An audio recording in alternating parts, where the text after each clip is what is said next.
Hello students, good afternoon everyone.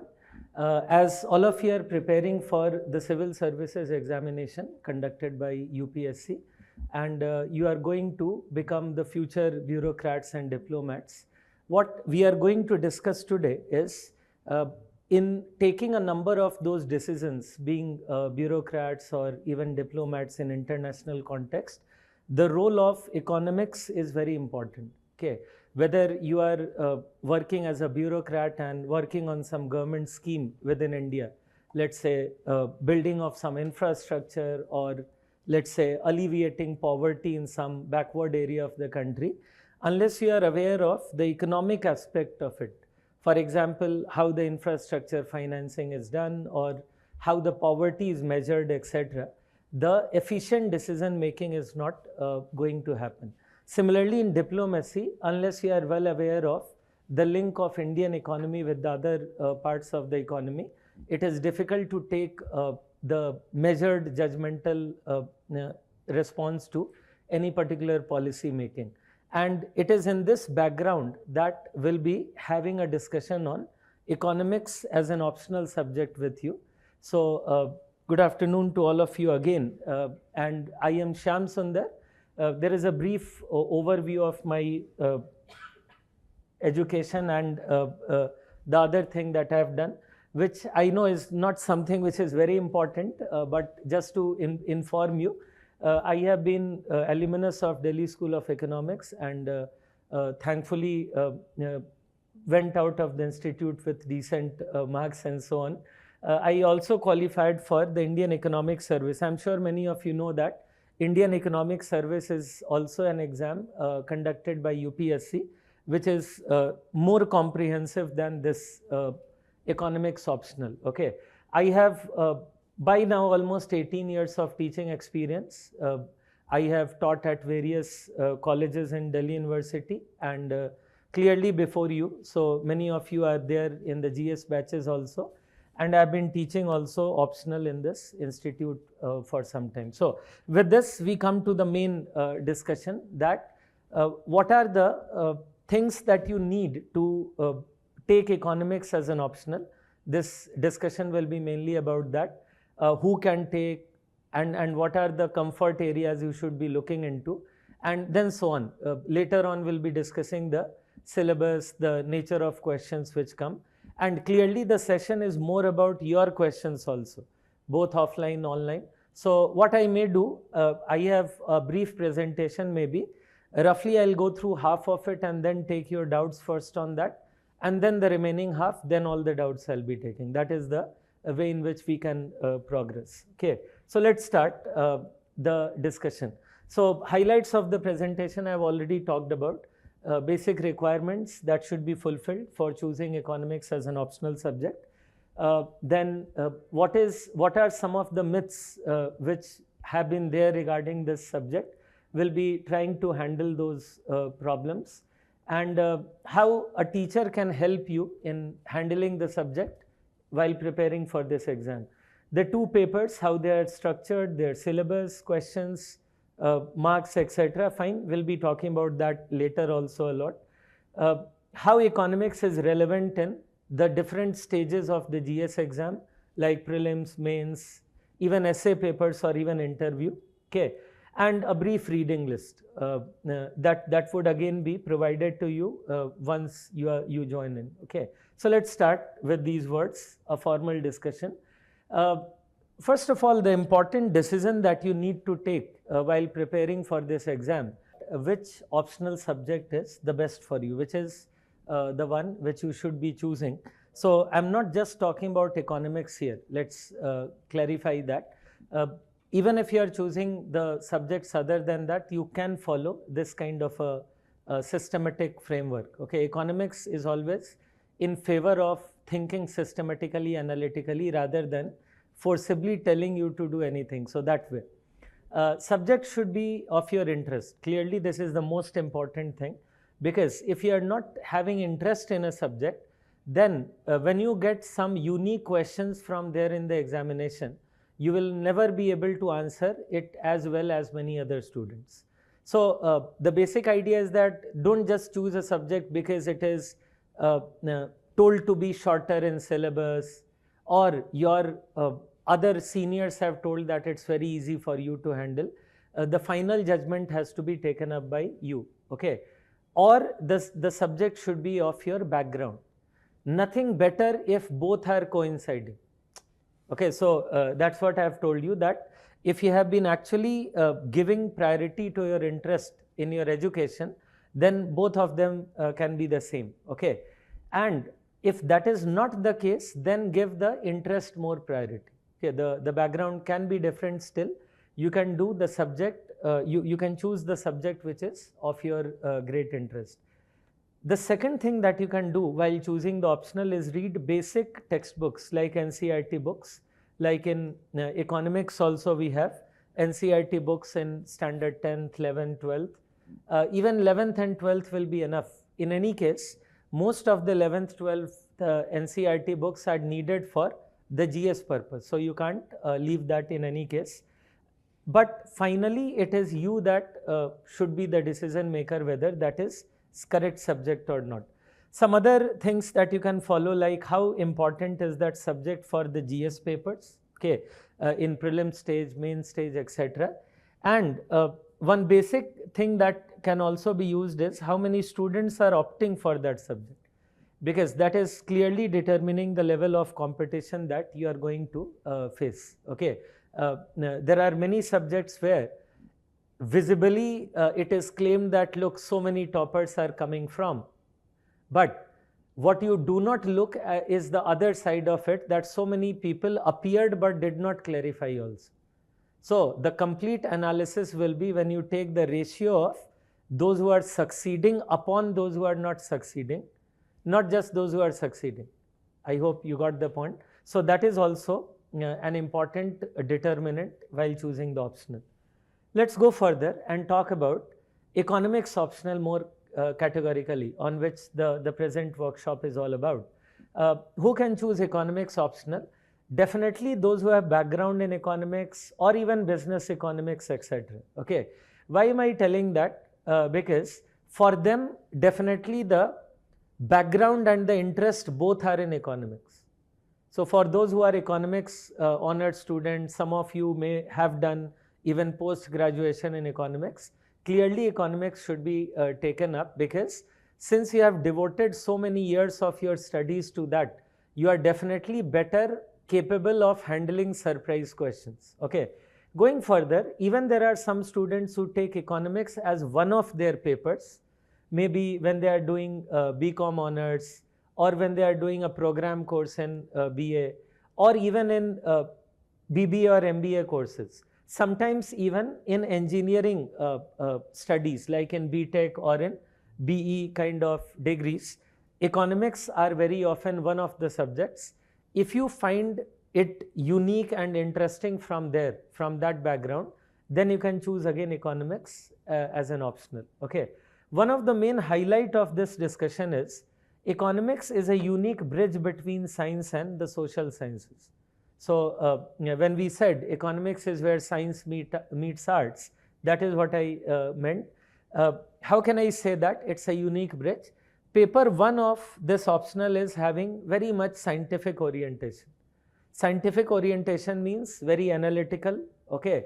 There are many graphical analysis and to some extent mathematical analysis as well, which makes it suitable for people beyond economics also, say engineers or some science graduates, mathematics graduates, etc. also, okay. On the other side, the social science students can also opt. By chance you didn't have economics but some other social science in your graduation, then also you can go for it, given that you are interested in graphs at least. That is definitely compulsory. And kind of mathematics is not what you are very much scared of, okay. You don't dislike it, it should be the case. But as I was telling you, in any case you have to do a lot of mathematics in your CSAT paper.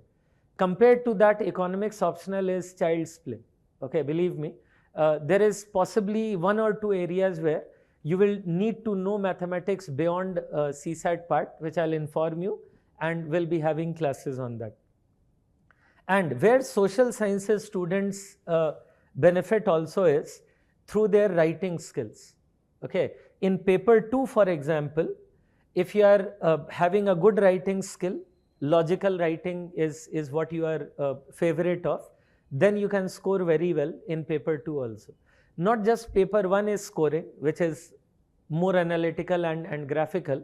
Sometimes in paper 2 also we have seen very good marks being attained by the rank holders in this particular optional. Okay, let's go further and talk about how do you know that you are interested in economics. I know particularly those people who don't have background would be having this question in their mind. This is mainly for those people who have not done economics. Again, NCERT books, I told you 10th, 11th, 12th, you can go through that.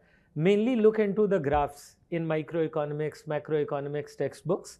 If those graphs are making some sense to you, okay, you are not completely scared about the graphs in microeconomics, etc., then you can consider economics as an optional. But if you are completely uncomfortable in that, then I will not advise. Okay, it's no forceful thing to do. Then maybe some other subject is better than economics for you. The other thing is, which I talk about in GS classes also, in every newspaper they give some articles on simpler explanation of economic concepts, etc. If you find them very interesting, like articles on monetary policy, fiscal policy, which come in newspapers very often, if you are finding it among the most interesting articles in newspapers, then again economics is a good optional for you. And one word of caution, financial market interest should not be linked to this optional. Okay, when some people read newspapers, they are more interested in financial markets like share trading, bonds trading, and so on and so forth. These are not the ideal criteria for choosing economics as an optional. For that matter, these are not needed even in GS part. Okay, you are supposed to study economics to answer questions in the exam.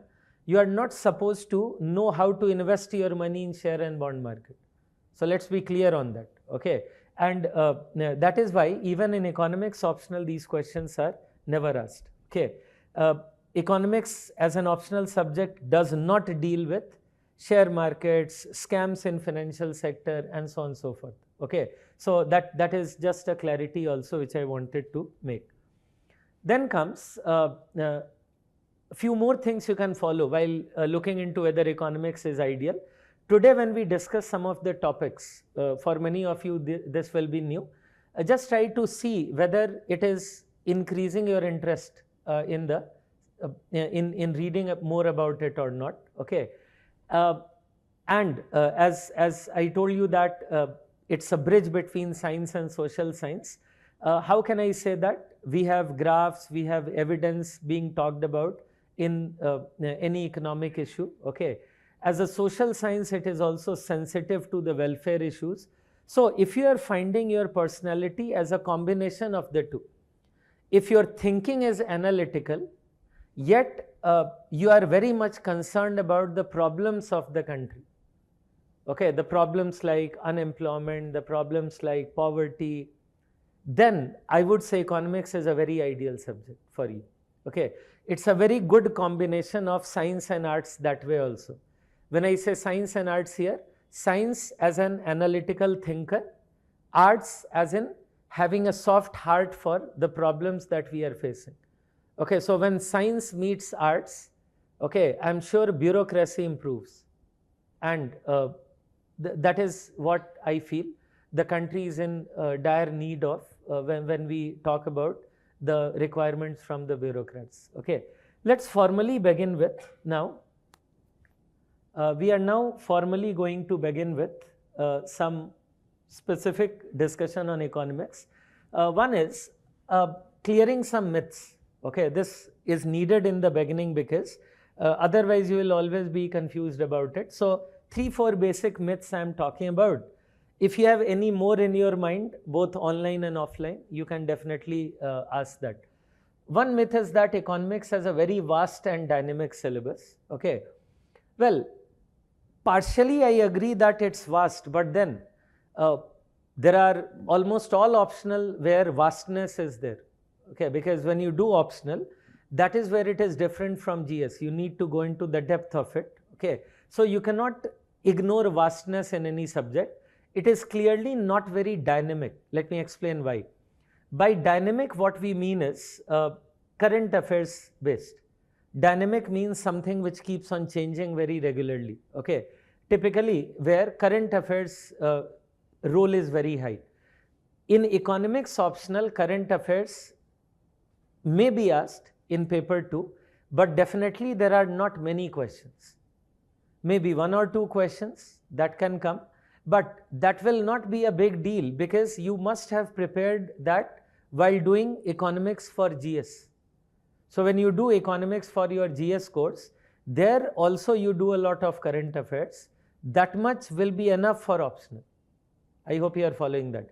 So many a times what you do in GS may also be helping here, and definitely vice versa. What you do in optional will be a lot more helpful in the GS part also. How can I say it is not dynamic is also because even the current affair is partially important in paper 2. Paper 1 has no link whatsoever with current affairs. What I mean by that, paper 1 is including economic theories. Okay, those who have background would be knowing. Economic theories means that under certain assumptions there are certain claims made about how consumers will behave, how producers will behave, okay, etc. And these theories have been given years ago, maybe decades ago, some of them even centuries ago. Forget about current affairs. Some of the theories which we are going to do may have been given in 19th century. Okay, or if not in 19th century, maybe in early 20th century. So current affairs has no role at all in paper 1 particularly.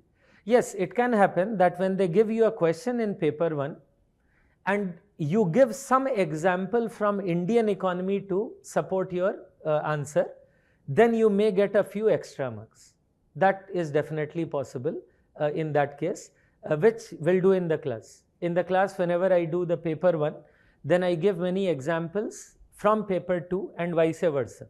When I do the paper 2, I take many examples from theories of the paper 1. So that link between the two papers would also be quite important for you by the time you end the syllabus. Okay. Second myth is only students of renowned universities are successful.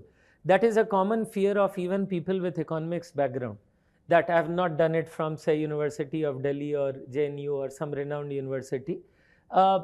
Definitely, if you have done it from a very renowned university, you have an edge. But every university has in their syllabus something new from the other.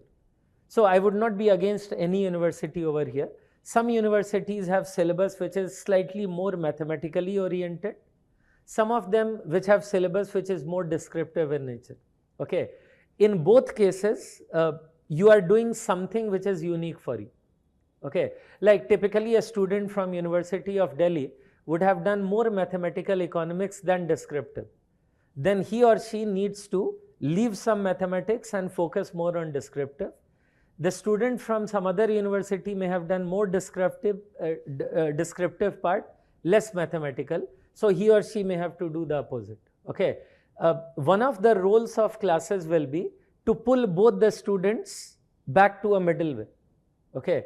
To do that much of descriptive and mathematical part which is needed for this exam. Okay.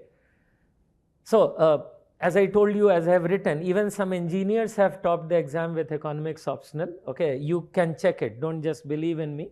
If you go through some of the top rankers in the last decade or so, you will find some engineers or some non-economics background students also. Third myth is economics is highly mathematical subject. Otherwise, economics is mathematical, I agree, but in this exam, it's very limited in mathematical approach. Okay, mathematical aptitude will be important, as I have written over here, and in order to ensure that mathematics is not an enemy for you, I will hold some separate classes on mathematical concepts. So I will spend at least 2 classes in the beginning, if needed slightly more also, only on mathematics. There will be not much economics there, but only mathematics, so that in the beginning you are comfortable with that part, and that should not be your problem later. And the fourth myth, that economics doesn't give you good score, is not a reality.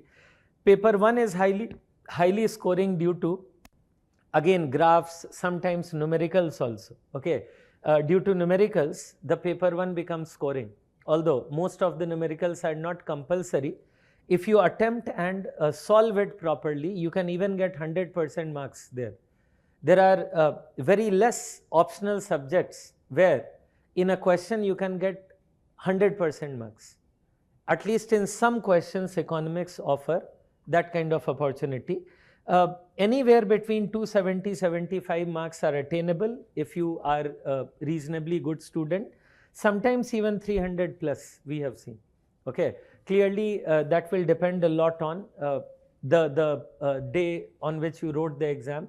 How carefully did you understood the concepts and applied it and wrote about it in the class. Okay, let's move to more myth. If you have, we'll take it up. But in fact, let's have some general doubts by chance from the online students, offline also included. Anything that you want me to clear so far? Not yet? Any online doubts so far? Not yet. Okay. So then let's complete the presentation. Maybe some of them will be clarified here also. Now we talk about the syllabus. Okay, what are the syllabus briefly of the different papers? So when we talk about paper 1, there are 4 main parts of the syllabus. First is microeconomics. Microeconomics is the study of individual behavior of economic agents, within which we divide it in 4 main parts again. One is consumer behavior theory, then theories of firms, markets, producers basically, okay. Theories of distribution. Distribution theory means that how the incomes are distributed among the different factors of production. And then general equilibrium and welfare theories. We'll spend different, you can say, number of classes on them. For example, out of these 4 parts, questions come mostly from the 4th one. But then you will need to know about the remaining parts also. Why am I telling you this? Many a times when you do economics in your graduation, it is possible that you are spending a lot of time on, say, consumer behavior theory, which is a very interesting one. But in this exam, questions may be not as much it is from market theory or from the general equilibrium welfare theories, etc. So one reason why I didn't tell even economics background student to read a lot before the class is, when we do in the class, we'll also realize that which part is more important from the exam viewpoint. Whether there will be more questions from markets or consumer behavior or from welfare economics or theories of distribution, etc. One more thing. In my knowledge, in many renowned universities like University of Delhi including, theories of distribution is not even done. Or even if it is done not in the way that it is in the syllabus of this exam. I'm sure those who are from, say, Delhi University may not have done, say, Caldor's theory of distribution or Ricardian theory of distribution, okay? And some students from other universities would have done it. That's what I was referring to. That few parts some university student may have done, not other, and few parts vice versa. Okay, the purpose of the classes would be to summarize all of them. Okay, let's go further. Microeconomics is the first important part of the paper 1. Then comes macroeconomics. Macroeconomics is mainly about the different schools of macroeconomics. By the term schools, we mean the thoughts. Okay, macroeconomy is the study of overall economy, the economic aggregates, like we talk about national income, inflation, how interest rates are changing, etc. And there are many debates on them. Macroeconomics is that part of economics where debates are more than, say, microeconomics or other parts also. How do we look at these debates? Through the different thoughts. Okay, the common names are classical macroeconomics, neoclassical, Keynesian, new classical, new Keynesian, monetarists, etc.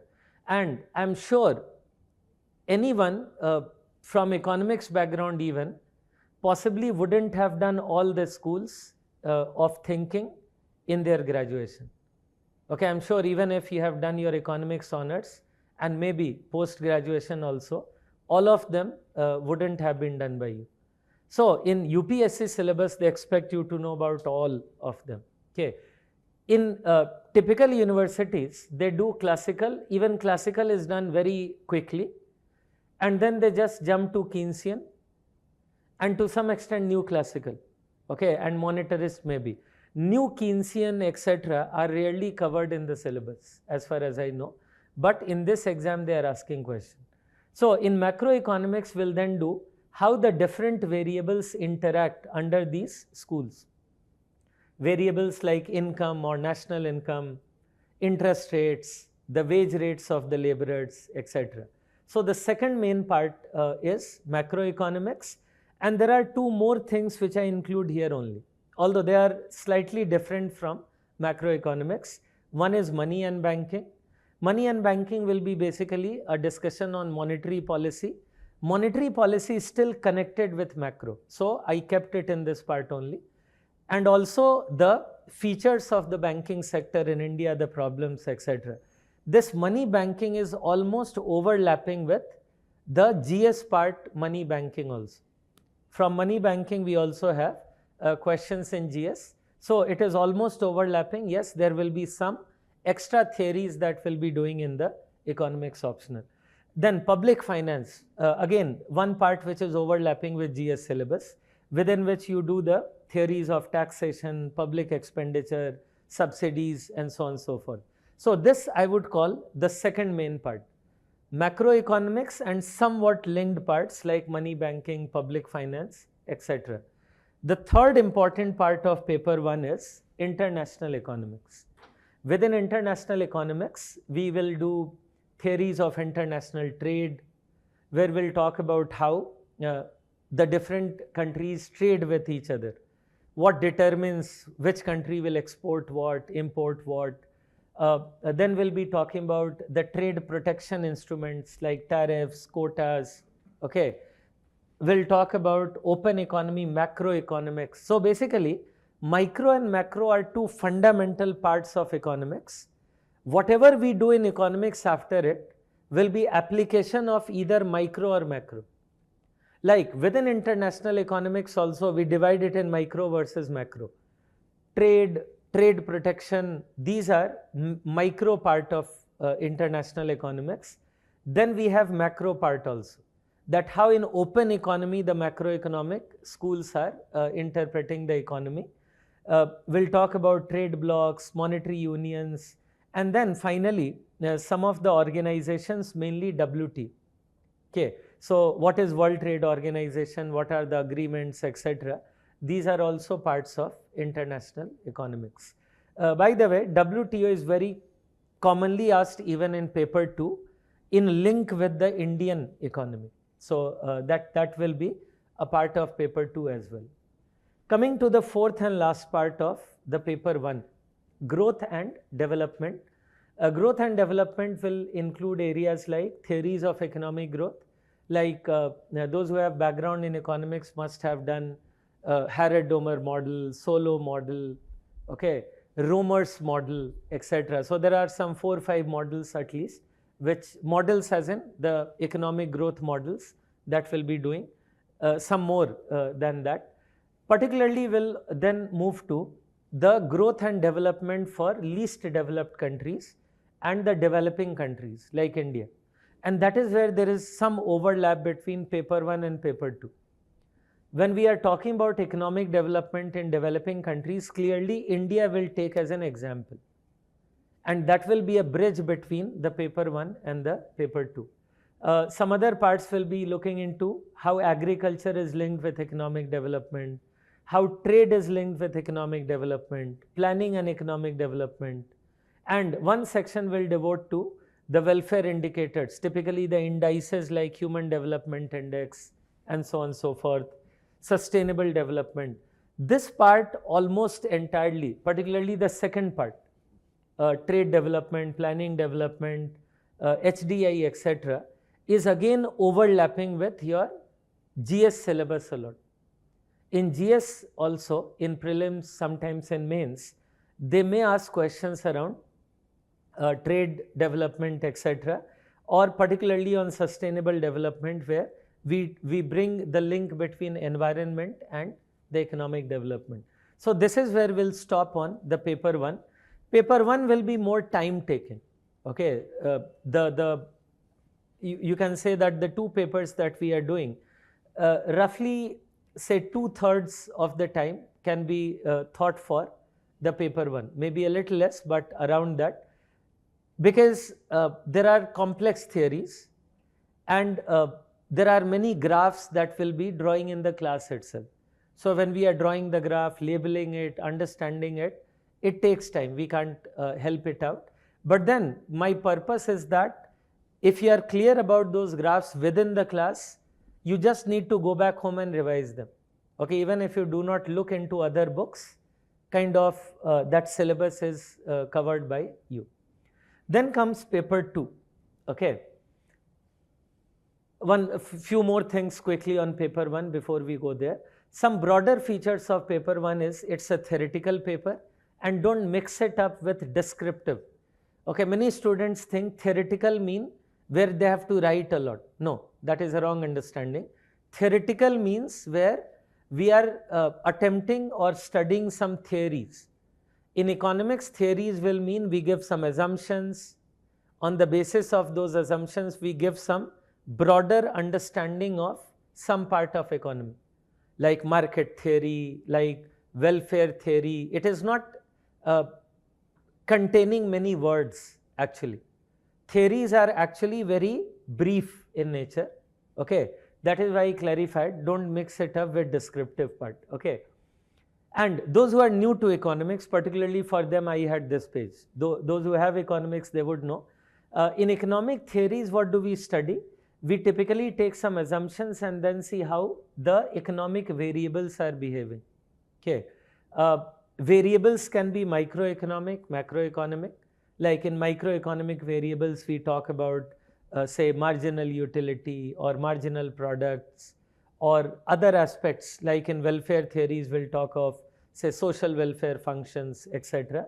Macroeconomic variables like national income, inflation, interest rate, wages, and so on. And the basic idea is how far can we reflect the reality. Okay, assumptions are needed because without assumptions we cannot put a structure to it, but the basic idea is to reflect the reality, what is actually happening within India or outside India in different aspects of the economy.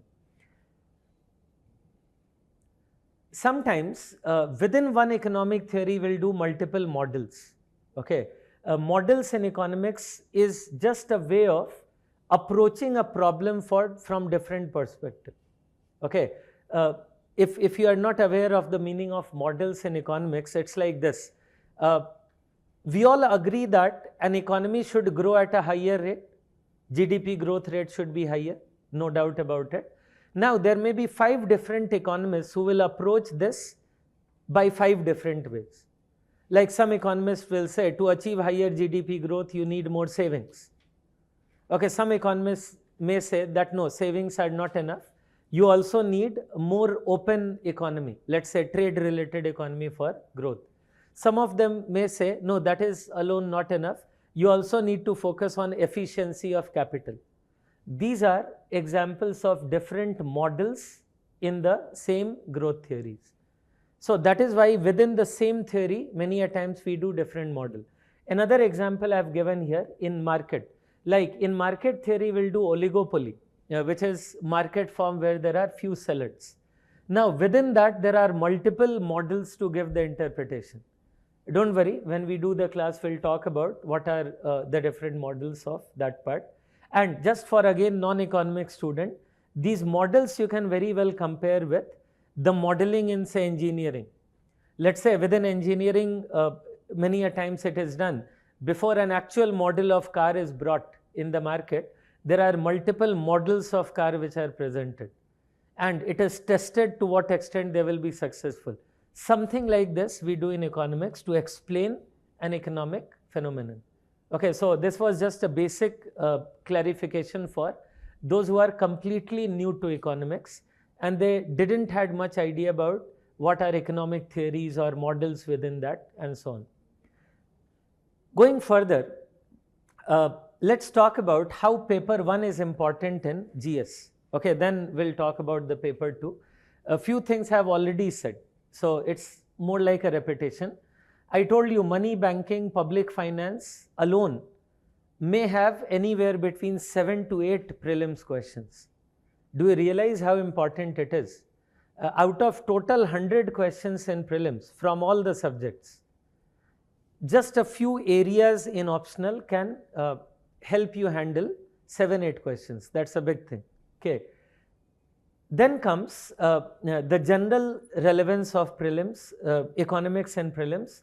About 20 questions come from there. Some of the other questions can be international economics related questions. Like we have seen regular questions on BOP, balance of payments, trade agreements, sometimes on WTO or IMF, etc. Even in the mains exam, those questions can come. So, in prelims itself, it is quite possible that anywhere between 7 to even 10 questions sometimes, if you add the international economics questions, even up to 10 questions, which is roughly half of the economics questions, can be very much directly linked to the paper 1 only. Okay, that's how it is relevant. Areas like growth and development help you in GS mains. Okay, again, I was already talking about it. Role of agriculture, planning, sustainable development. These are key areas on which questions may be asked in the mains exam as well. Okay, so this is how the paper 1 can be relevant in GS. Structure of the question paper, which is more or less similar in paper 1 and 2, but still, let's talk about it. You have to attempt 250 marks questions, which is same for all the optional. Many of these things that we are doing is common across the optional. So 250 marks questions need to be attempted. 400 marks questions are given. So basically some questions are optional, you can leave it. Roughly the paper is divided in 4 parts that we discussed. So in paper 1, roughly you can say 25% weightage will be given to microeconomics, 25% to macro, money banking, public finance, 25% to international economics, and the remaining 25% to growth and development. I hope you are following. 1/4 relevance of that, which obviously can change year on year. Generally, we have seen some years where they have given more questions from the last 2 parts, which are international, growth, development, even macro. Okay, one of the reason for that is microeconomics is sometimes considered too basic to be asked many questions from. Okay, but then we can't leave microeconomics. That is the platform building for the other parts of it. So that is how the things are. How the paper is divided? There are 2 sections in the paper. 10 compulsory questions will be given in each of the section. So 5 in each section, total 10. 5 questions in section A, 5 questions in section B will be compulsory, and they are of 10 marks each. So basically 100 marks questions are compulsory, something on which you don't have an option to leave that. The remaining questions are optional. Generally word limit may not matter. I have seen in most of the years they do not give word limit. And the reason for that is they are looking for just answering the question according to the nature rather than putting a specific word limit. In any case, many questions are graph based or numericals. Numericals are less common in compulsory question. Graph-based questions can come. If there is a graph-based question, in any case, word limit does not matter. Okay, so many a times in a compulsory question, you will just need to draw a graph and explain it and come out. Okay, that will give you a decent marks in that particular answer. So word limit may not matter in that manner. Compulsory question can come from any topic in paper 1. And why did I highlight any topic is, leaving any area can be risky. I know some of you may be thinking that, can we leave some part? Say, can we leave micro and go for writing the exam? I will not advise, because time to time the trend keeps on changing. At least in paper 1, the entire syllabus should be covered. Another reason why we need to spend a lot of time in paper 1. 3 questions each will be in the 2 sections apart from compulsory, carrying 50 marks each. And generally that 50 marks question is then subdivided. Okay, that is a common trend. A 50 marks question is subdivided into 20 plus 15 plus 15. That is a common trend. So 50 marks question, 3 of them, out of which only 3 needs to be attempted, but at least 1 from each section. So basically there are all 8 questions in the paper 1. Out of 8 you have to attempt 5. Out of 5, 2 are compulsory, within which there are 5 each. 3 are optional.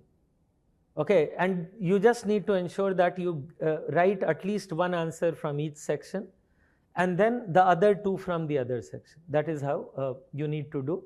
And again, mostly we have not seen word limitation, etc. Okay, so they focus more on how do you analytically approach the paper. Okay, now we are coming to paper 2. Okay, so paper 1 discussion is over here. In paper 2, we talk about 3 main parts, okay, which is a paper on Indian economy. Pre-independence Indian economy is the first one. Pre-independence, when I say, generally you need to know about roughly 1 century before independence, roughly 1857 to 1947 time period. But you don't need to worry about remembering everything. Okay, unlike your history syllabus, where the syllabus will be vast over here. Here there are very limited number of areas that you need to focus upon. I have given some examples already over here, like agricultural sector in India in this time period, drain of wealth concept, industrial sector in India, and many more. Some of them are more, like railway sector during this time period and so on. Actually, the best part of this is, maximum to maximum there will be 8 to 10 areas that you cover in this part, and from those 8 to 10 areas, everywhere you will definitely get question on 4 or 5. Okay, so there cannot be more predictable part of paper 2 than this. So actually many economics students make a mistake that they take economic history lightly. They think that who will do economic history will only do current affairs. Okay, according to me that's a big mistake. Actually economic history is more limited in syllabus and questions can be more predictable, and more or less everything can be done from my class notes itself. I may give you some readings also, some books also, but mostly if you follow the class notes, that should be enough. By the way, in GS history, in mains exam, when you are writing some answers, some of them may be from similar areas. So a small part of paper 2 is overlapping with your paper 1 GS. Okay, I hope you are following. In paper 1 of GS mains, you are getting questions on history, although it is not compulsory that they will ask on economic history, but they do ask. Many a times we have seen questions in GS paper on, say, drain of wealth, commercialization of agriculture, deindustrialization hypothesis, and I can assure you that we'll do it in much greater detail than a typical history student would be knowing about. Okay, in economics we take extra care of not just discussing a theory like commercialization of agriculture theory, but also have enough evidence of that, numbers, etc. In paper 2, remembering numbers will be important. Okay, that's another general advice. Just like paper 1 is most crucial in terms of graphical analysis. If you ask what is one area of paper 1 which is the most important, it is the understanding of graphs, being able to draw those graphs. Similarly, in paper 2, there are two things important. One, your writing skills. The writing skill should be good. Second, you should be having some relevant data with you. Okay. Sometimes they may ask question directly from that data. Even if they do not asking you to write data and you write it, it will improve the quality of your answer. Okay. So when we do these things in the class, I'll let you know. Second part of paper 2 is post-independence Indian economy. And when I say post-independence, I mean from independence till 91. Okay, technically post-91 is also post-independence, but the second part will be on 1947 till 91, where we'll do things like the planning process or economic planning, NIA or national income accounting, okay. Then a number of other areas like agriculture, industries, foreign investment, national income trends, like how GDP growth trends were there in India, say from independence till 1991, inequality and poverty problems in the pre-1991 time period, okay. Approximately 100 marks question come from this area. Some of them may be compulsory, 2 or 3 may be compulsory, and some questions may include both pre and post 91. Okay, I'll come to that in the next page. But just talking about this, if you combine pre-independence and post-independence economy till 91, roughly you have covered half of paper 2. Are you getting it? Roughly 50% of questions in paper 2 are from economic history or pre-independence economy plus Indian economy till 91. The remaining half is belonging to the third part, which is the post-LPG reforms or post-1991 Indian economy. So clearly we will discuss it in more detail therefore. Okay, we'll discuss the post-91 economy in more detail than pre-91, because here also there are more questions which come, and even in GS you get a lot of questions from there. So this will be our main area. Actually, if you look at the parts that we cover, it will be somewhat repetitive with pre-91. In post-91 also we'll do agriculture, industries, foreign investment, even inequality, poverty. Some of the areas will be new, like public finance, like fiscal federalism, because these things did not exist much in pre-91 in a way. Taxation reforms and other reforms. Reforms started in India roughly from mid-80s, but then again more importantly from 1991 onwards only. So some of these areas that we do in post-91 will be same as the pre-91, okay. Other areas are monetary system, banking, planning, employment, inequality, poverty. I told this already, I'm repeating.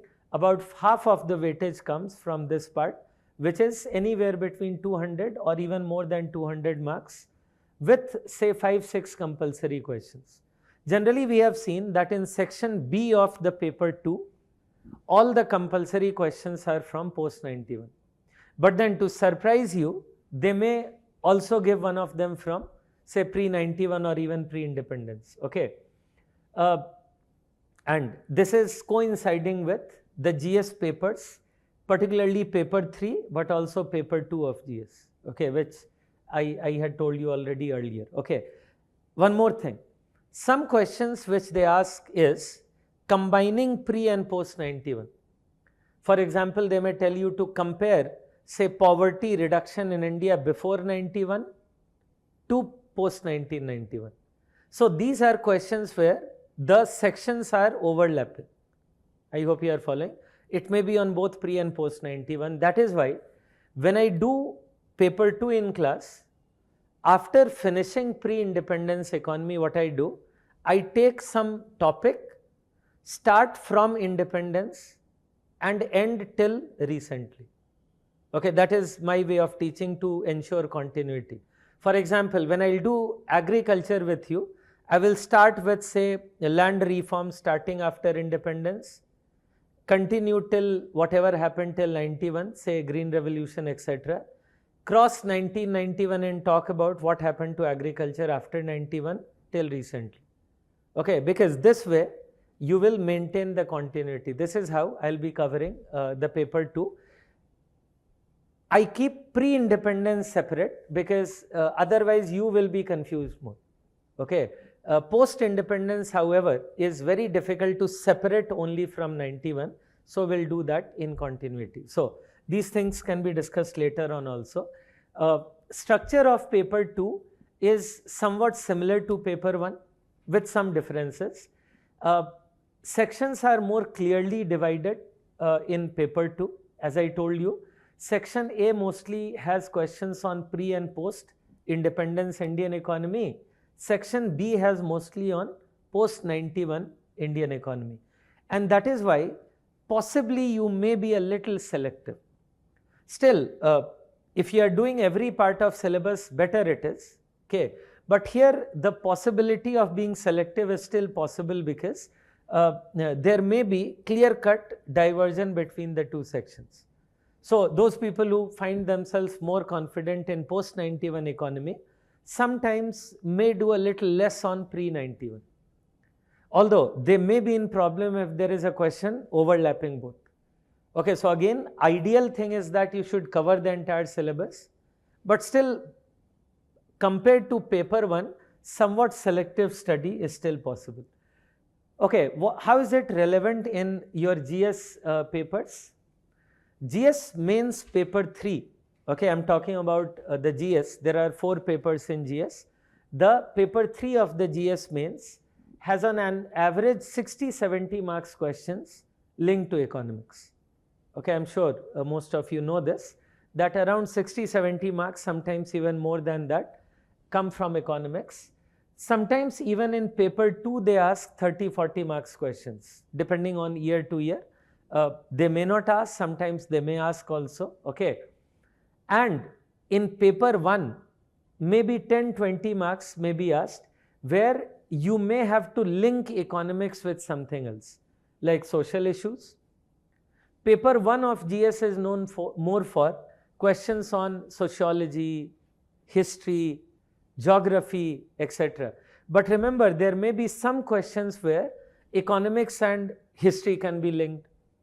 As I told you, a question on, say, drain of wealth, deindustrialization, or economics and sociology can be linked, say, inequality related question, or economics and geography can be linked, let's say, industrial location, etc. So if you count the overlapping questions that come in paper 1, then economics optional may be somewhere be important there also. Okay.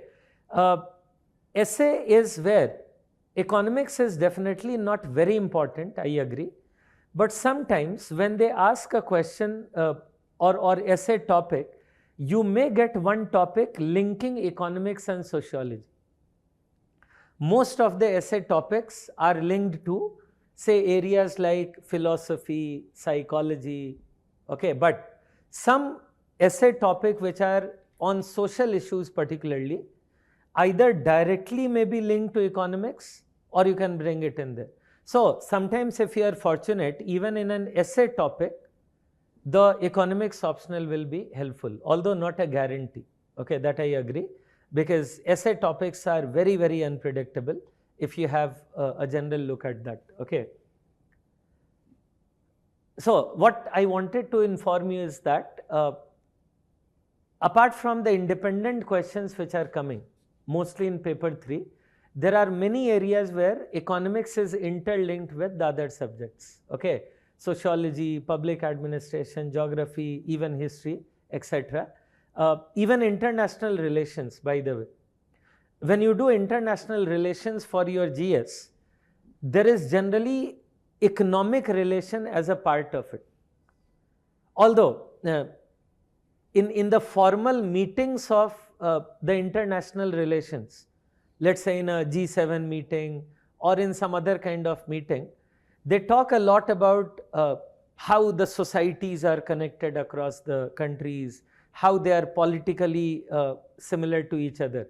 But the reality is the core decision maker is economics.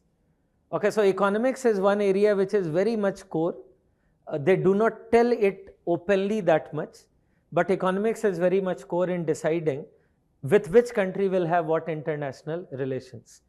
I'm sure you are smart enough to know the economic relations are the core behind, say, Indian policy towards Russia in the Russia-Ukraine war, or Indian policy towards, say, even sometimes countries like Israel when Israel-Iran war is going on, or for that matter, Indian policy towards US. Despite the fact that we do not like many policies of US, economically we are so much dependent that it is very difficult to openly come and criticize US. So whenever you are a little confused that why India is having such and such international relations with a particular country, my advice will be go to the economic issues. Okay, most probably your answer will be there. Economically, we may be linked with them in such a manner that is being shown in the international relations. So that is a link between economics and your international relations as well when you are writing answers in the mains exam. So apart from all this, economics as a branch helps you in developing a thinking ability, okay, which may be logical and yet humane, as I told you earlier also, a combination between science and arts, because the syllabus focuses on both. The syllabus is such that you need to be equally analytical and you need to be equally humane or a social science student. Otherwise, you will not be able to prepare well in this optional. Okay, let's have a brief look at reading list. Although some of them may not be needed if you are regular with the classes, but yes, some of them will be. When microeconomics is concerned, one of the best books are by Kotsenis. Kotsenis I rate as a very good book on microeconomics, particularly for market theory, even for some parts of welfare. If you wish, I will separately provide these lists also to the common group of students. So Kotsenis is very old book. I know that it is not under the reading list of most of the universities, but yet, particularly for the market form, it is very good. Then there is a more detailed book on microeconomic analysis by H.L. Ahuja. The best part of this book is it will carry more or less everything that is in syllabus, but many things which is not in syllabus also. So you have to be careful. Okay. When we'll be discussing, I'll tell you to read certain parts of these books depending upon the topic to topic. In macroeconomics, money banking, public finance, etc., some readings are following. There is a book by Froen, R.T. Froen, on macroeconomic theories and policies. Okay, we consider this as the best book for macroeconomics in this exam. Again, I know Froen is not in reading list of many university. You can do even the readings that you have done. Okay, just another advice also, particularly those who are coming from University of Delhi, they must have a reading list, a set of readings on micro, macro. You can do that also, as long as that is fitting in the context. But still, Froen is an excellent book. It may be a coincidence that the chapters of the Froen macroeconomics almost overlaps with the way that UPSC has given its syllabus. So just like in UPSC syllabus, we have classical economics, neoclassical, Keynesian. Froen gives chapter exactly like that. Classical economics, one chapter is there, then neoclassical. So it fits very well there. and that is why I consider very important. HL Ahuja macroeconomics will be needed on a few areas where Froen may not be enough. I will give you one more book, selected parts, apart from the Froen book, which may be needed for some part of macroeconomics. For monetary economics, which is money banking part, there is again a very old book by the name of Monetary Economics by S.B. Gupta. Okay. I don't know if it is currently available, but generally I keep a copy and I give it to the students, the selected chapters in the material. For public finance, a good book is Musgrave and Musgrave. Actually, public finance itself has two parts. One is in paper 1, which is on public finance theory. Okay, theories of taxation, expenditure, that is well covered by Musgrave and Musgrave textbook. The other part is in paper 2, Public Finance of India. Okay, there you will have to depend a lot on my class notes. The problem is that on Indian public finance, unfortunately, there is no one book which is very ideal. Okay, so when I do the Indian public finance in the class, I kind of take parts from some part, some books, etc., some newspaper articles, some research articles, etc. And then, as far as the online resources are concerned, you can go to RBI website for some banking related information in money banking, and also on monetary policy, etc., which is particularly part of the same money banking or related areas which are on which the questions may come. Okay, so micro macro readings we have done. Going further, international economics, again there is a very good book called International Economics by Dominic Salvatore. We consider Salvatore and Froen like Bibles for international economics and macro. Okay, so at least these two books should be there with every optional student of economics. I don't tell you to buy every book because many of these things we handle in the class also, but minimum you should have is one, the Froen book on macro and the Salvatore book on international economics. It's a treasure in general and particularly for this exam all the more. Then we'll be talking about some parts of Froen again on open economy macro. As I told you, in open economy, in international we have micro, macro both. So the macro part is again well given in Froen, even in Salvatore, but we'll discuss that. And then for remaining parts, we'll be having multiple sources. Like on WTO, you can visit the WTO website for the agreements, etc.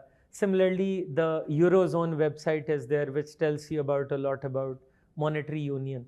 Generally on all this, also Salvatore contains some material and rest I give it in the class. So whatever are the recent developments in WTO or in other subjective areas that I give in the class. WTO is all-time favorite. On WTO, we are getting definitely one question every year, sometimes in paper 1, sometimes in paper 2 when they link WTO and India, and sometimes in both papers. Okay, we have even seen years when they have asked a question on WTO in paper 1 on some agreement, etc. And in paper 2 when they are talking about WTO link with the Indian economy. Growth development, one good reading is a book by Therwal, A.P. Therwal.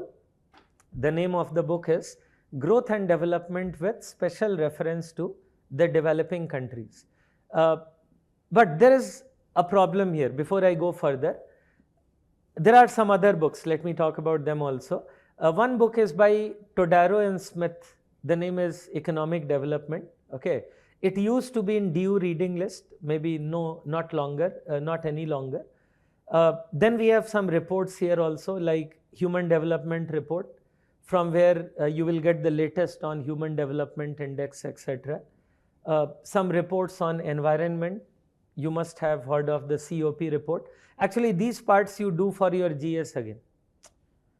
Not just in optional, you need to do summaries of the Human Development Report, the COP report, etc., even for the GS purpose, which will be helping here also. But one word of caution, there are two areas in paper 1 for which these readings are also not enough.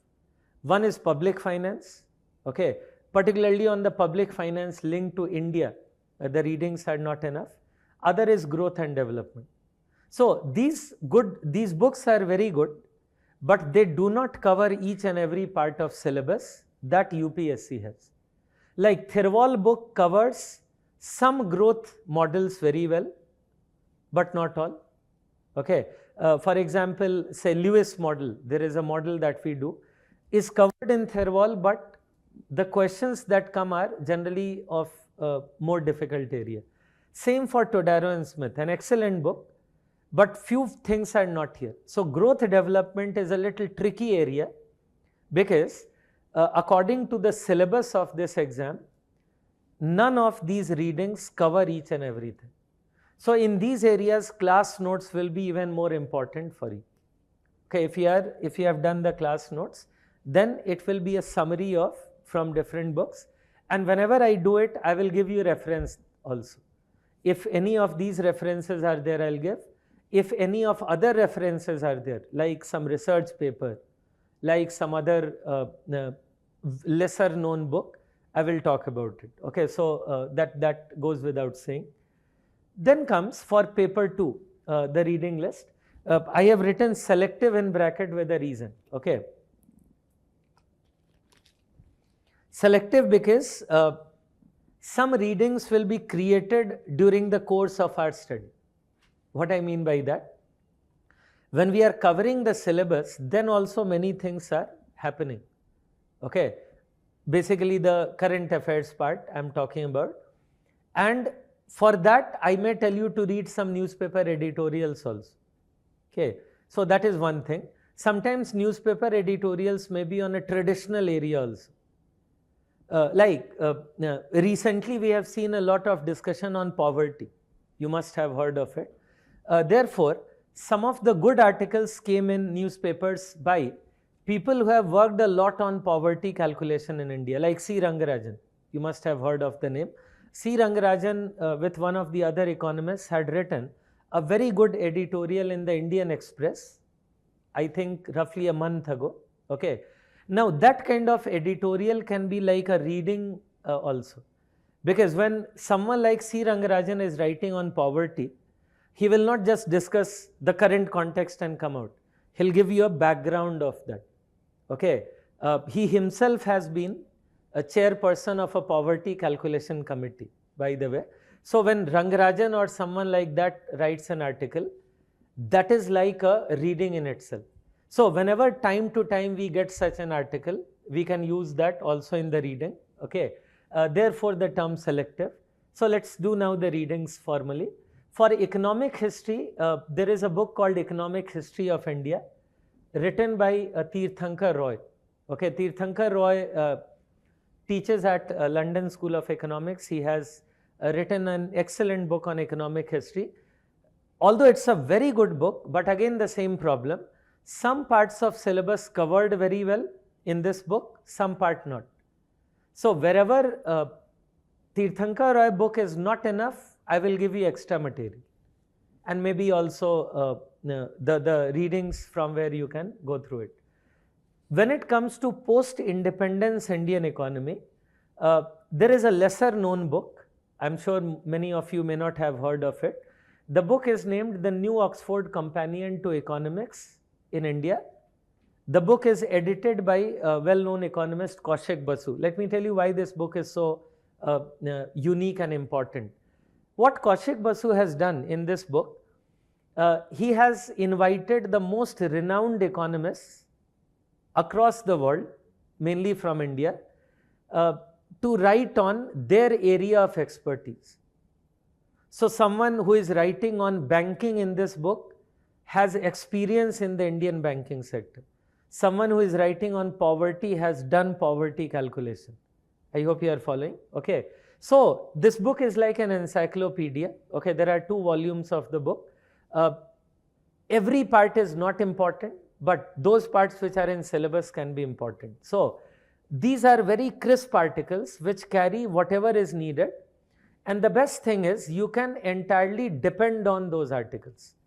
A typical problem in economics reading is that many a times readings are giving those things which are not dependable. Many books are being written by those who themselves don't have economics background, okay, or they do not have expertise in the subject. We have to be very careful about it in economics optional, okay. Some of these books, if available to me in soft copy version, I will provide it to you. Everything is not available, but some of them may be available. Otherwise, I may give you in my readings the printed form also. So I will not give you entire book, but I will give you those chapters which I consider the most important in the printed reading material so that you can go through it. But there is a problem with this book. This book is not very much linked with current affairs.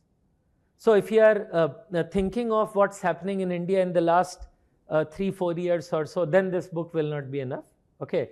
Then you will have to rely on others. But then in optional, there is a major part of question which is coming from traditional economics. Don't forget, you may have to write also answers on what is happening in India in 1960s and 70s and 80s, okay. For those parts, this book is quite good, okay. Then there is a good book by Uma Kapila. I'm sure many of you have heard of it. The name of the book is Indian Economy Since Independence. You can keep this book also with you. If you want to keep at least one book, you can keep this.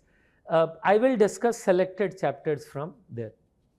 Okay, I do not consider each and every chapter to be equally important. Then economic survey, minimum 2 of them you need to do. Generally in GS we say do one summary of that will be enough.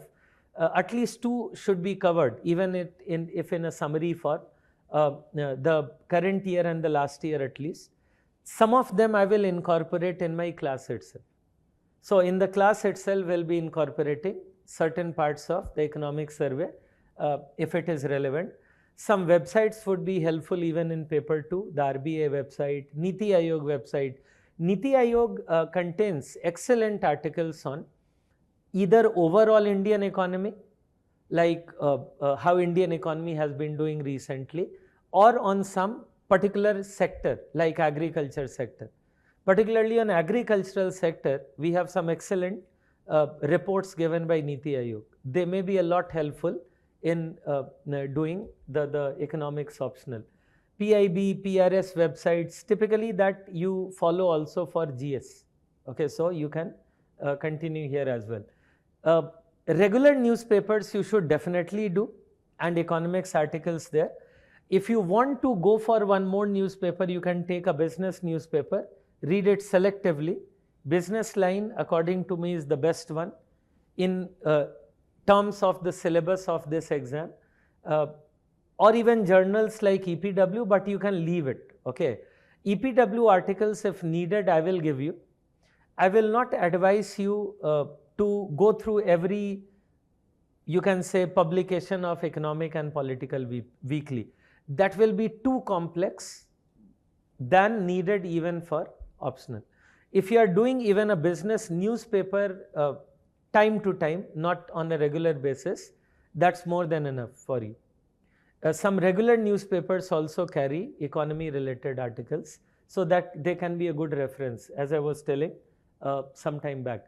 Okay, we conclude now, and then I'll be open for your questions. So all in all, the summary of our discussion has been that economics is an ideal option definitely for optional paper, definitely for those who are having background in this, but also for those who don't have background but fulfill some criterion, okay. A scientific approach, application to the Indian economy. Score can be good, okay. Success rate has been higher. It is not very visible because the number of students appearing itself is very low, okay. If you know basic mathematics, you know that when number of students appearing in mains itself is very low, obviously the success rate may be higher, but many students may not be visible in the successful candidate, okay. So you have statistics background, You are well aware of what I mean. Very importantly, economics can help you a lot in GS. Approx 20% weightage of questions at all stages of this exam will have economics weightage. When I say 20% weightage, in prelims, in mains, okay. Obviously, when I say in mains, I mean linked with some other subjects included. Sometimes in essay, not guaranteed, but sometimes even in essay. And also when you go for your personal interview. Okay. Some of the students that we have met going for the personality test or interview, they are most scared that what if they ask an economics question? Okay, they say we'll handle others. Okay, but what if they ask an economic question, because that is too technical, and they do ask. Okay, I'm sure an optional student will be much better capable of handling such a question. And beyond all that, no matter how your career is going to be built, hopefully as a successful bureaucrat, diplomat, etc., if you are thinking like an economist, that is going to help itself a lot in that. Okay, so that is all that I had to talk about over here. If you feel that you needed more information which I didn't cover here, you can ask it. Online students also including. Although I'm giving my email ID over here, if you wish to contact me later on, you can do that. So it's shyamsundar14@gmail.com. In case you have some other doubts over these couple of weeks before joining the optional, I'll try to clarify that for you. Okay.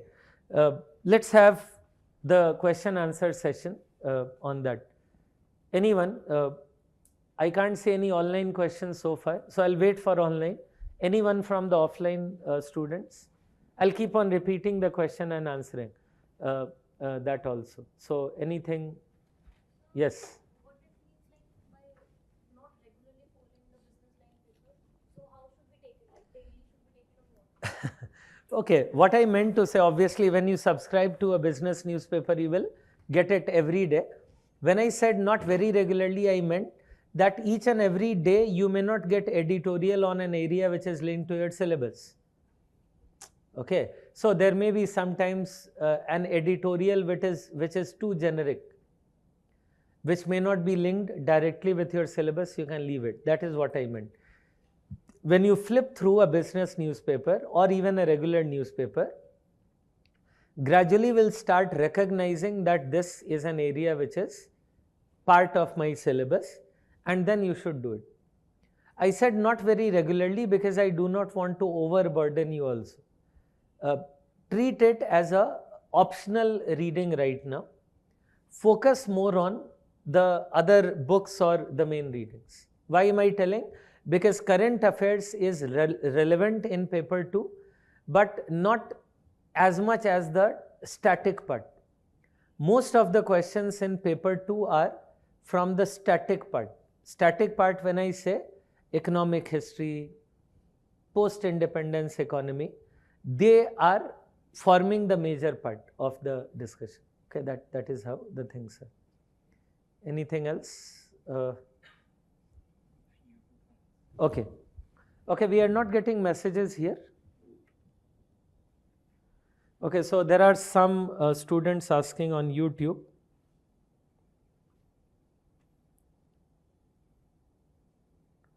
Okay, there are a few comments only. Like they are telling we can learn about WTO and other organization. Exactly, that's I told you. A question asked, by covering optional, our GS economy would be done or not? Okay, fine, that's a good question. The answer is to a great extent yes, but the GS, in GS your economy part is limited. Limited to post 91, more of current affairs. Here it will be much more in coverage. So basically optional coverage is much more than the GS coverage of economy. You have to keep that in mind. There is just one area where GS will help you in optional, which is current affairs. So the current affairs that you do in GS would be enough for optional also. In any case, even if you don't take economics optional, That part you have to do. Okay. So coincidentally, that may help you here also. When was the last time syllabus of optional was updated? It's actually very old. Okay, but how does it matter? The same issue is with many other subjects also. Now, that is where we cannot have any decision making factor. We are just given a syllabus and you have to cover it the way that the PYQs are coming in. So for complete paper 1 and 2, should we depend on your class notes?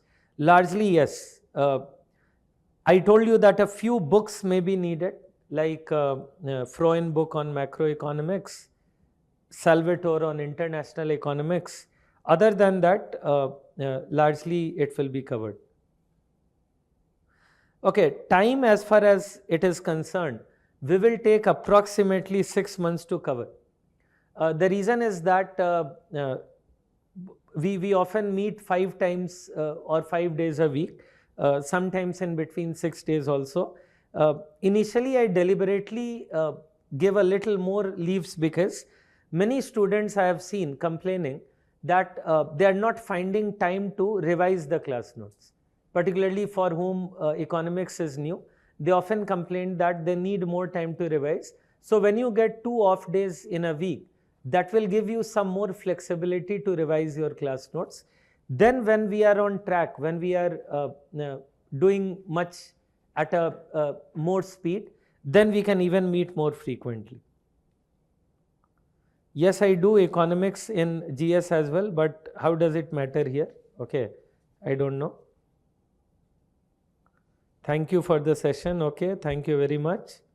Relation between commerce and economics, not much.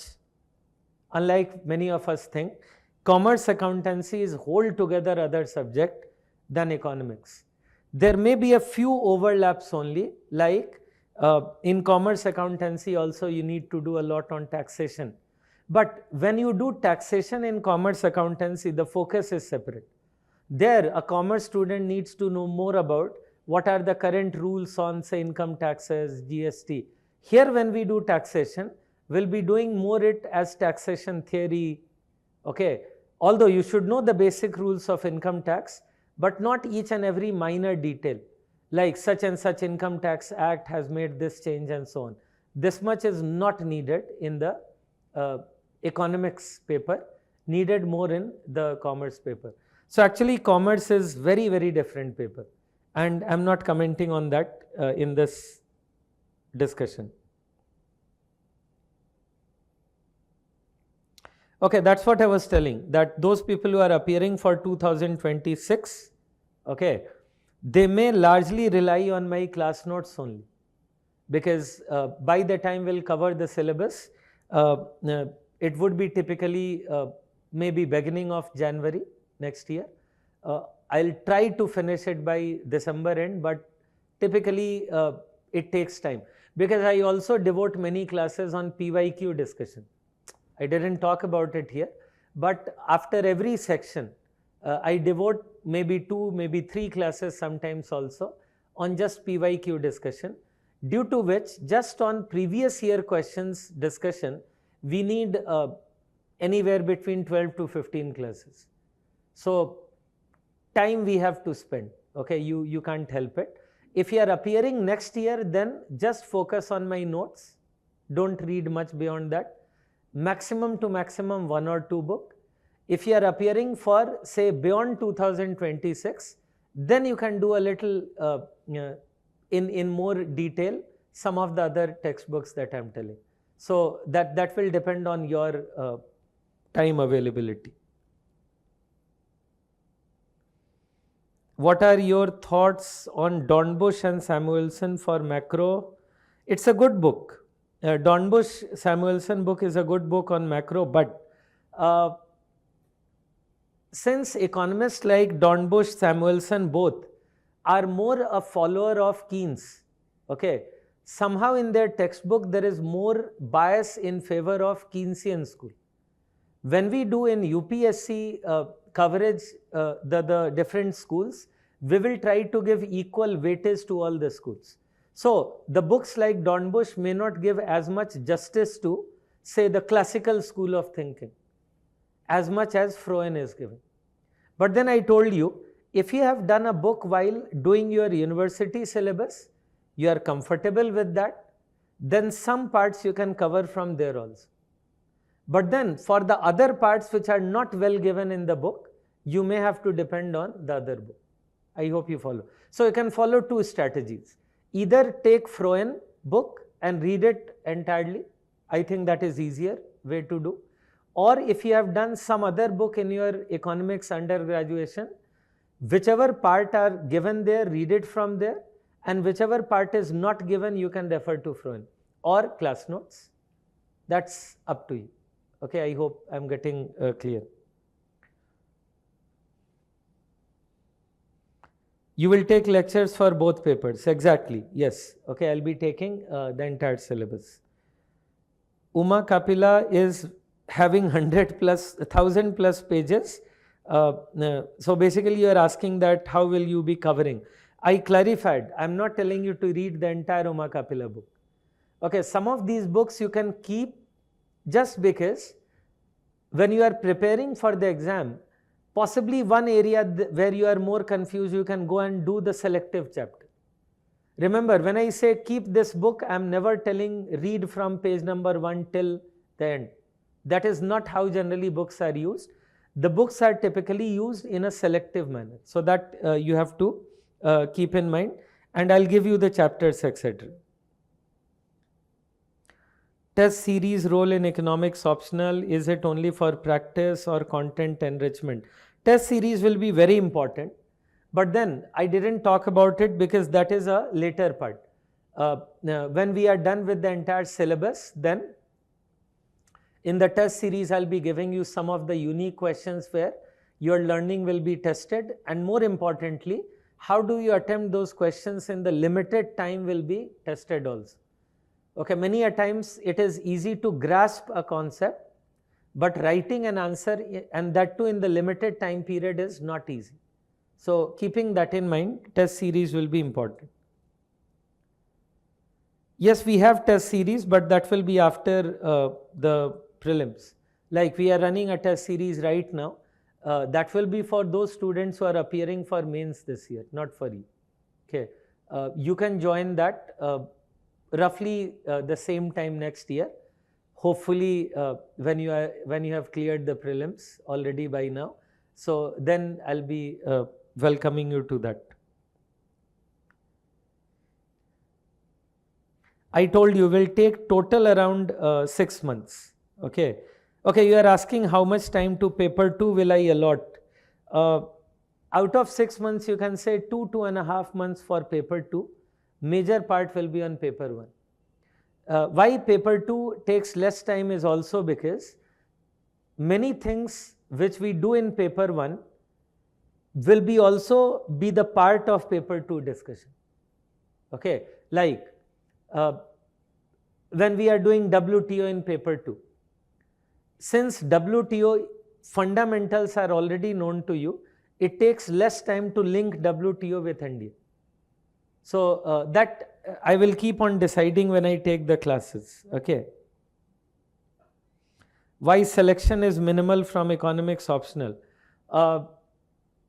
One reason is that there are fewer number of students appearing. Okay, and one more reason, let me tell you. For some reason, economics optional students find it more difficult to clear prelims than many other optional students. So that will be a general advice from my side. There is no exact reason I can give why is it so. Possibly one reason is that many economics students are a little lazy in memorizing details, which is very important for the prelims, and some other optional students do better than them. So learn from them. Okay. As much important as economics for you by the time you write the GS mains, that much will be the importance of memorizing, let's say, the concepts of environment or geography or polity or even history related things. Okay. When you appear for prelims exam, forget you are an optional student of economics. Just do it the way that it should be done from that way. Okay. Once you have cleared prelims, I can assure you that the chances that you will be selected will be higher. That is what we have seen. What about a book called Varian? Varian is a very good book on microeconomics, but not very fit to the syllabus of UPSC. Still, there are a few things in Varian book which I will refer to. Okay, like the discussion on general equilibrium is quite good in Varian. Some part of microeconomics like general equilibrium is given well in Varian. And I didn't talk about it because it is hardly few pages which are needed, which I'll inform you, and you can read it if you wish. How many tests? We'll be having tests after we cover some significant part of syllabus. Okay, because initially we'll be spending a lot more time on things like consumer theory, etc., from where questions are rarely asked. So once we cover at least half of the paper 1, okay, we'll be thinking of a test. So by that logic, we can have a couple of them there, and similarly in the paper 2 also. So that is how we can go for it. I have mathematical background. How compatible is economics for me? Economics will be very compatible for maths background people because there are many areas where basic mathematics like even differentiation, etc., is needed. So I didn't tell you in the presentation, so let me clarify that again. If you have done mathematics till standard 10th, okay, then there will be only one area which will be new for you that you will need in economics optional, which is differentiation. And I devote enough time on that in my class. Okay. If you have done maths till standard 12th, then you will need nothing new while appearing for this exam. And those who have more mathematical background, clearly they will be finding it even more comfortable to do that. Okay. But beyond mathematics, you will also have to be comfortable with economic jargons. Or economic concepts. Just mathematics will not be enough for that. Batch size of the class, that depends on you.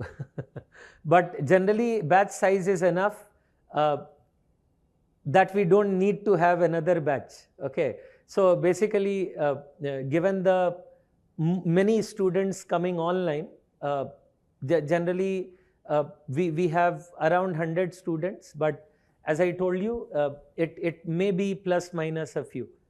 You will decide that. I cannot decide that completely.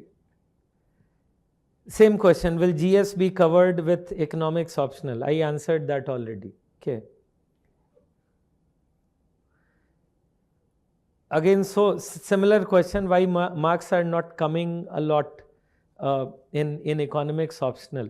Well, it would be wrong to say marks are not coming, but yes, the number of successful candidates are limited because there are limited number of students appearing for the mains itself, okay, compared to the other popular optional courses. So automatically visibility is less. Different books have different diagrams, like some macro books have curved ASAD, some straight. Hold on, let me do it in the class. I'll let you know about that. Okay, those are technical questions which I cannot take it here. When I do it in the class, we'll take it up. Okay, why some books put it as straight, some books put it as the curved one. Kindly tell about the dynamic part like budget and monetary policy, and will it be covered in the lectures? Look, budget, etc. are having limited importance in economics optional. If you don't believe me, you can yourself bring PYQs of last 5-6 years and show me how many questions are directly from budget or even monetary policy. They don't. Whatever questions are coming, without naming that we are doing budget, we'll cover it. Actually, there is a slightly unfortunate thing which has happened a lot in last few years. Some of the economic documents are given out of proportion media coverage. Okay, like annual budget, economic survey, as if these are the only documents from where questions are coming, which is another myth that needs to be decoded. These are important documents. Selectively, they can be used in the exam. Okay, and many a times I'll cover them when I'm doing a particular topic itself. Okay, by the time budget comes, it will be February end, etc., the next budget. Okay, you will be already good enough to understand all that document. If not, we may devote some classes, but it is not worth devoting much class. Okay, by that time you will be so good at economics, you will not care about, okay, what is being talked about, that this much expenditure going on defense, this much coming from taxation. It will be like so ordinary for you. Okay, typically the other students who don't have economics background consider them as some out of the world information. It will become very ordinary for you. Okay, and in the exam also it has ordinary importance. Don't put it out of proportion. What should I do till 14th July? Okay, cover some part of your GS in greater detail. Don't do much economics. Let me begin, then I'll tell you what to do and what not to do, so that when we start the optional courses, you can devote more time to economics, cover one part of GS in more detail.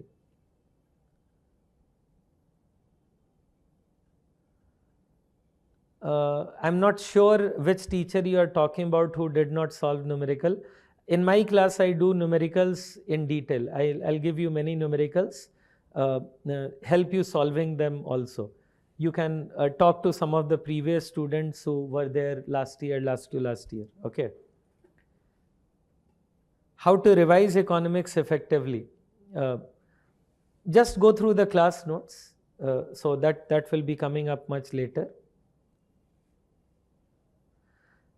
Why teachers don't generally encourage to come with economics optional more frequently?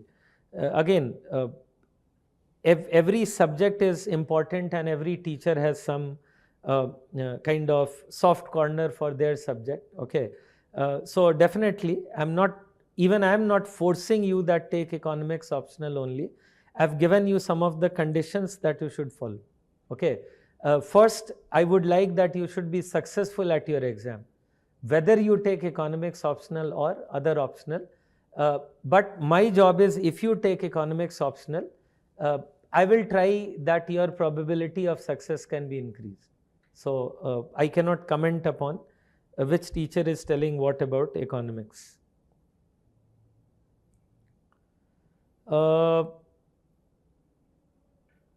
I didn't get the question. Don't think that affects anything and everything will be asked pretty broadly in this exam. Furthermore, do not think one has, I don't know, perhaps this is just a response.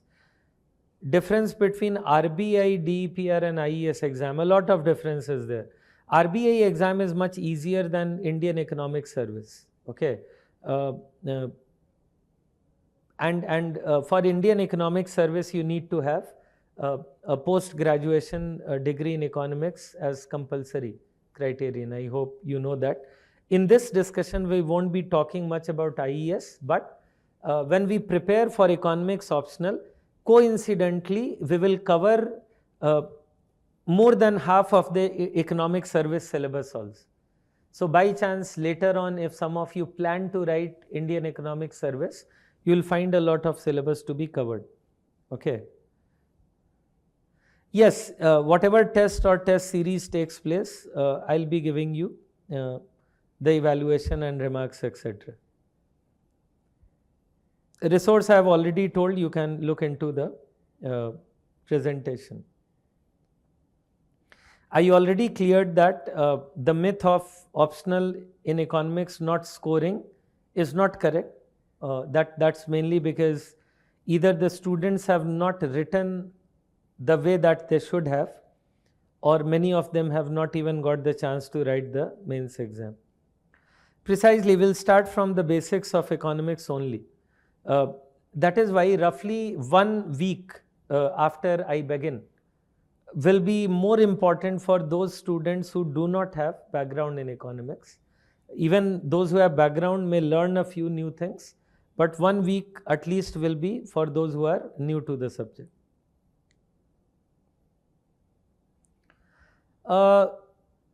Statistics, etc., which are asked in economics. So this discussion is not on economic survey, so I won't go in much detail of it.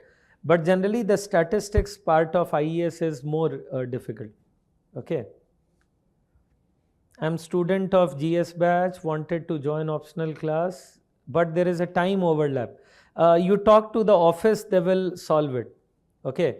If anyone by chance is in 11 o'clock GS batch, I'm sure in institute you can ask for the other batch.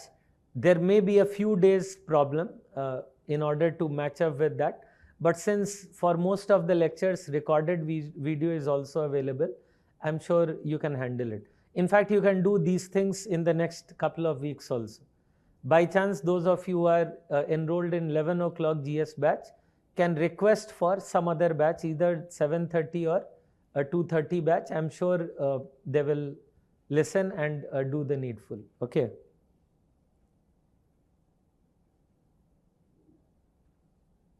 How many appear from economics optional in the, that changes, the number changes on year to year basis basically. No. The books that you are talking about, like, I don't know, perhaps you mean Ramesh Singh, not Ramesh Chandra. Okay. You are mixing names of two different books. So Ramesh Singh, etc. won't be needed, don't worry. The optional subject is slightly different.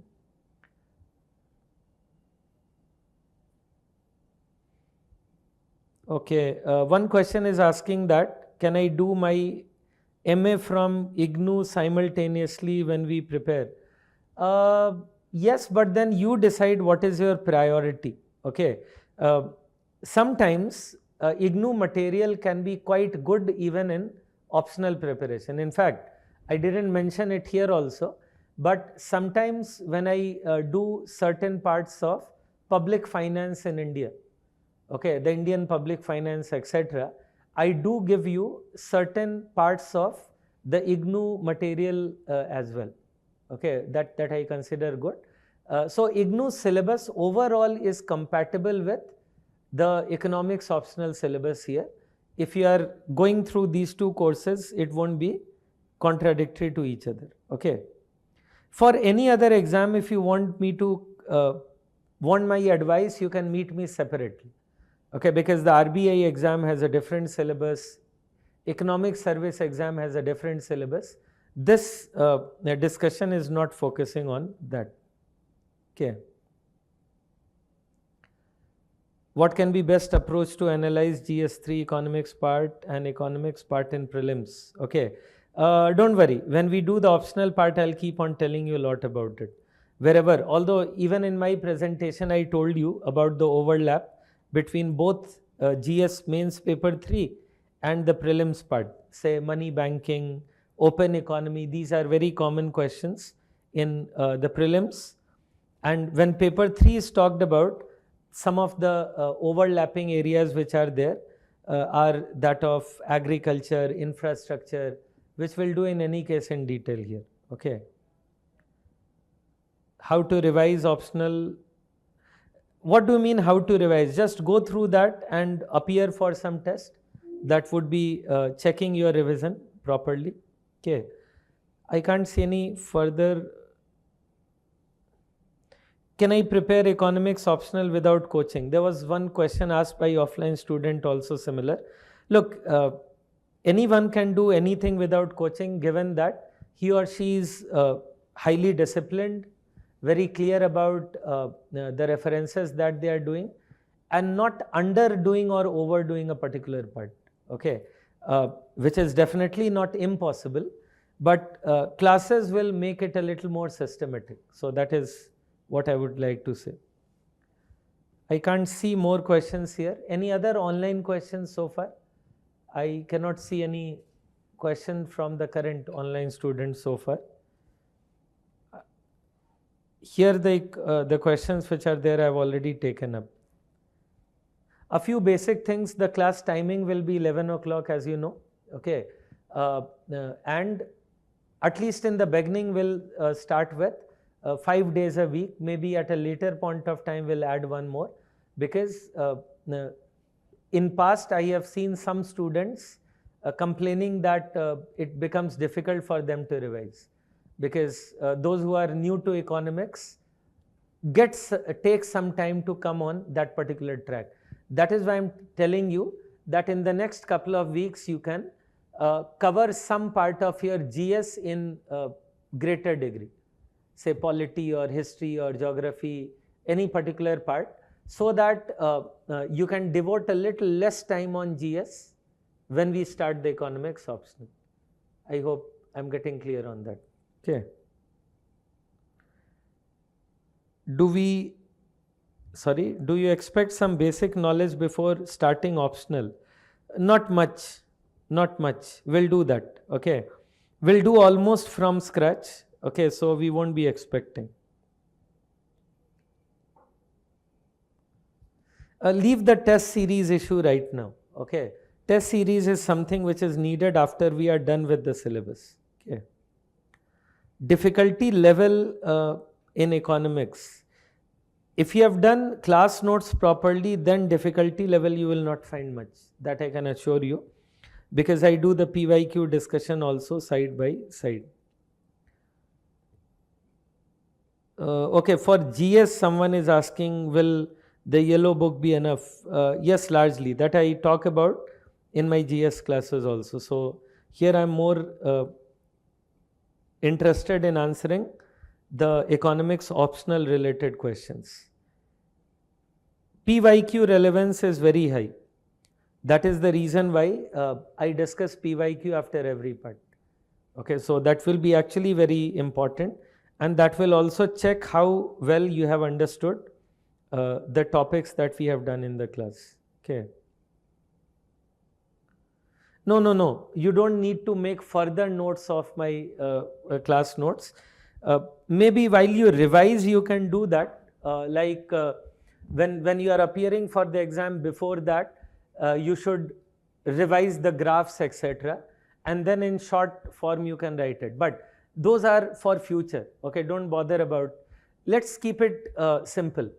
Right now, your main goal is to decide whether this subject is correct for you or not. Okay. So focus on that. If you have decided on that, then rest of the minor details we can handle in the class. Okay, that is the main issue which you need to do.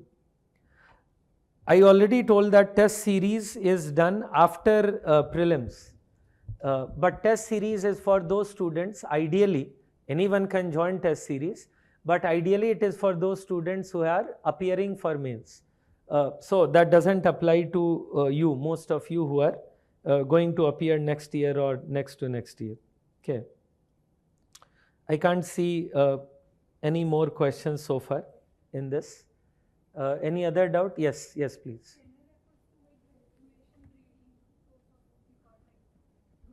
That's what I told. That wherever you are comfortable in your graduation reading and that is overlapping with the syllabus, I will highly recommend you to do that. Okay. Yes, it is possible that the way that I cover the same part in the class may be slightly different. So for example, if you have done Harrod-Domer model from one reading, possibly the way that we do it here may be a little different. Okay. Why it will be difficult, let me tell you that also. Because in different universities, the way that these are treated is differently. Like Harrod-Domer model is considered almost outdated model in most universities. Like I can guarantee that if you have done your graduation from DU, you would not have got even a question from Harrod-Domer ever. But in UPSC, they are more serious. Not just serious on Harrod-Domer. In UPSC, they expect students to do Domer's model separate and Harrod's model separate. Okay, so Harrod-Domer model are actually two models combined. So when I do it in the class, I will do that way. I will do Harrod's model separate, Domer's model separate, because I'm thinking of the questions of this exam. Okay, wherever things are overlapping, you have done it in your graduation, go ahead. Okay, because you will have comfort level, but then ask yourself that is it fitting with the actual questions which are being asked in the exam. Okay, if it is fitting, well and good. If it is not fitting, then you can leave that part. Like typically, too much mathematical orientation will not be expected in the UPSC part. At least on growth models, etc., I have not seen a numerical so far. If they have asked numericals in this exam, let me tell you the common areas where numericals have come. One is on the market theory, like oligopoly, etc. One is on international economics. That is a new trend that I have seen. In the last 2 to 3 years, we have seen suddenly they have started asking numerical on international economics, like the tariff protection, effective rate of protection, etc. And third, in macroeconomics, basic Keynesian theory. Okay, in the basic Keynesian theory, all of you who have background must have done numerical on calculation of equilibrium income, y equal to AD, and then you calculate that type of numerical plus ISLM model numerical. So sometimes they ask to come up with the equation of ISLM model or something like that. So these are the 3-4 areas where numericals have typically been asked, not beyond that.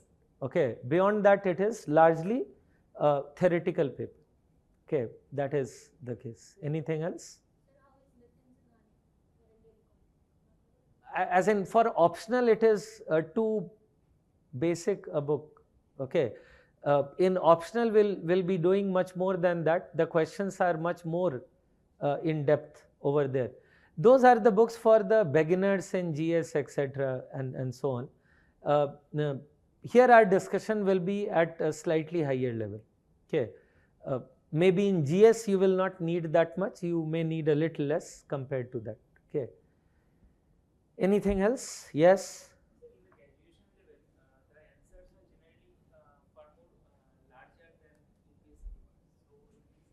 What do you mean by larger?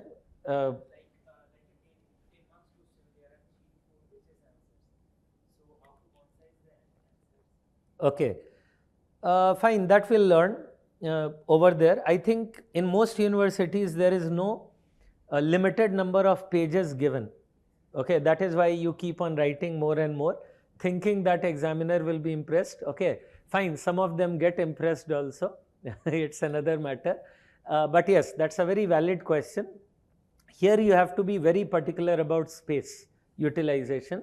I'll keep on telling you when I take up the class that when I do PYQs, then I will not just tell you what is the answer of a question. There I will tell you also that if a PYQ has been asked for a 10 marks, what you can write on 2 sides of the pages. What is the most relevant thing? If a similar question is asked as a 15 marks, how can you kind of elaborate it on 3 pages? So I hope for information, I hope you should know that for a 10 marks question you have 2 sides. Okay, for a 15 marks 3 sides, for a 20 marks 4 sides are there. Okay, and you have to cover everything, writing part, graphs. The problem is that in economics, graphs also take a lot of space. Okay, but UPSC does not give any leniency or separate space for graphs. So that is why your expertise in graphs drawing graphs should be very high. Even when you are drawing a graph in a limited space, that should be very accurate conceptually. Okay, so that you have more space left for writing the answer. What you are asking, we'll discuss when we do PYQ discussion.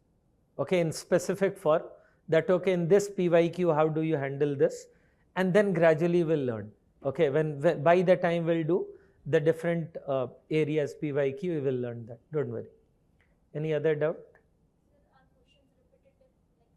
Some of them are.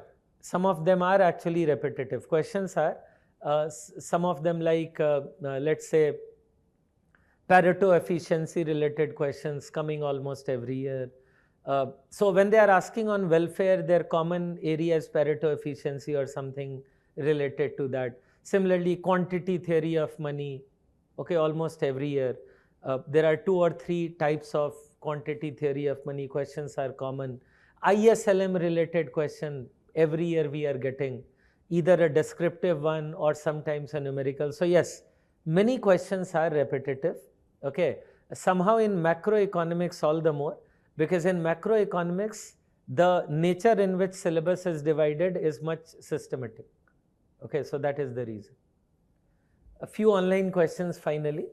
How to include and how much data to include in answers for paper 2? Again, we'll do when we do the PYQs. Look, you don't have to think much except just look into what the question is asking. So suppose that you get a question, discuss the trends in GDP growth in India during the first 4 decades of planning. Okay, these questions have actually come. So when they say during first 4 decades of planning, you can divide 1951 till 1991 into 4 decades and talk about what has been the GDP growth. If possible, you can also portray it through a brief graph, and that's it. Okay, you don't need to beat around the bush at all. Okay, more crisp answers are rewarded given that you have written whatever is being asked there. I've graduated in mechanical engineering and I like both economics and anthropology. How should I decide which is better for you? That is what you should be deciding finally. Okay, look into the main focuses of both the subject. I'm not good at anthropology. You can talk to the teacher who is doing there and talk about whether you are more biased towards the way that anthro is done, okay, or the way that it is. Here it is more graphical. I'm sure in anthropology, etc., there is more focus on the science-based. Anthropology is taken more by those who do not want to leave pure science as such. Okay, I've answered that question already, that when you cover optional, the GS papers will be largely done except the current affairs part. Mishra Puri for Indian economy. Mishra and Puri book is a nice book with the problem that it is too thick a book, and that is why I didn't include it here. Selected chapters may be fine. Okay, so when I'm doing the paper 2 part, by chance if any area that I consider good enough, I'll let you know. Okay, that is a good book for the paper 2, but then doing too many things which are not in the syllabus. I hope you are following. There are many things in books like Mishra Puri which are not in the syllabus of this exam. So reading those parts may not be very marks giving to you in the exam. Okay. Any other doubt? Is there anything else there in the online students? Or anything on YouTube, maybe nothing much? Okay. So that is all from my side.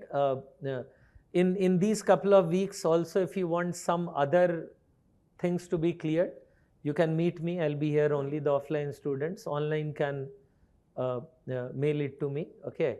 Just one small advice.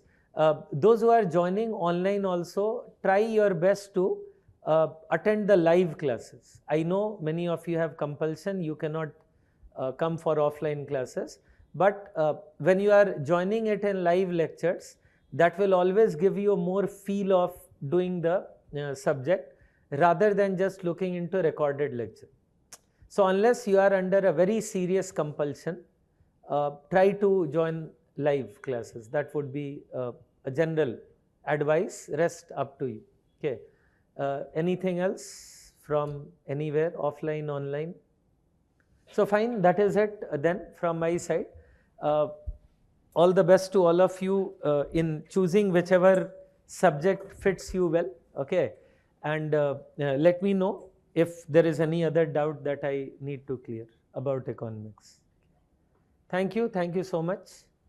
Just one question let me take. If I make selective notes from Mr. Puri and Uma Kapila, adding current affairs, will it be good for PYQ? Yes, you can say that, but some of the questions are coming which go beyond that. Okay, look, Mishra Puri or even Uma Kapila are somewhat traditional textbooks. Some of the questions in paper 2 that they are asking are slightly out of the box. So I cannot say guaranteed you will be able to attempt all, but yes, you can do many of them. You can do many of them. Okay. So thank you so much. Thank you for coming to the session and getting clear your doubts. Okay.